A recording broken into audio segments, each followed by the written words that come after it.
அஜித்குமார் கொலை வழக்கில் தவறு செய்த காவல்துறையினருக்கு பாடம் புகட்டுவோம் என்று உயர்நீதிமன்ற மதுரை அமர்வு நீதிபதிகள் தெரிவித்துள்ளனர்.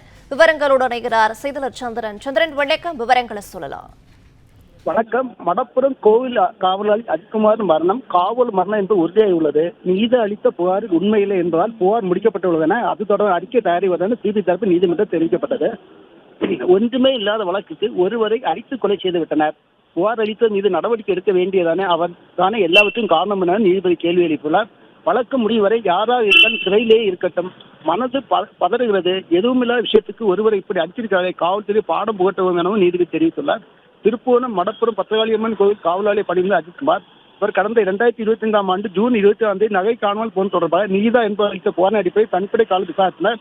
அதில் கடுமையாக தகவல் அஜித்குமார் ஜூன் 25 உயிரிழந்தார். இந்த கொலை வழக்கில் 5 தனிப்படை காவலர்களான கண்ணன், ராஜா, ஆனந்த், பிரபு, சங்கரமணி ஆகிய 5 பேர் கைது செய்யப்பட்டு மதுரை மத்திய சிறை அடைக்கப்பட்டனர். இதே அஜித்குமார் கொலை வழக்கு சிபிஐ விசாரணைக்கு மாற்றப்பட்டது.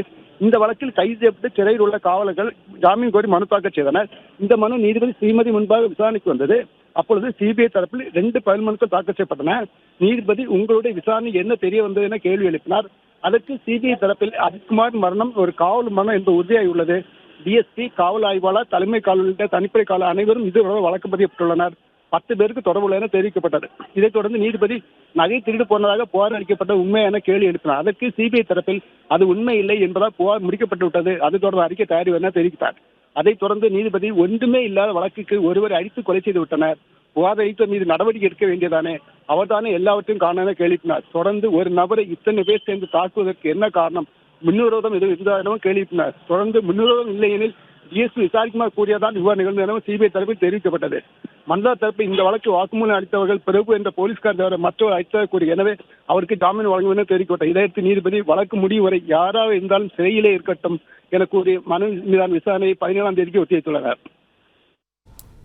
பிளே ஸ்டோர் மற்றும் ஆப் ஸ்டோரில் இருந்து பாலிமர் செயலியை QR கோடு மூலம் பதிவிறக்கம் செய்யுங்கள். செய்திகளை உடனுக்குடன் பெறுங்கள்.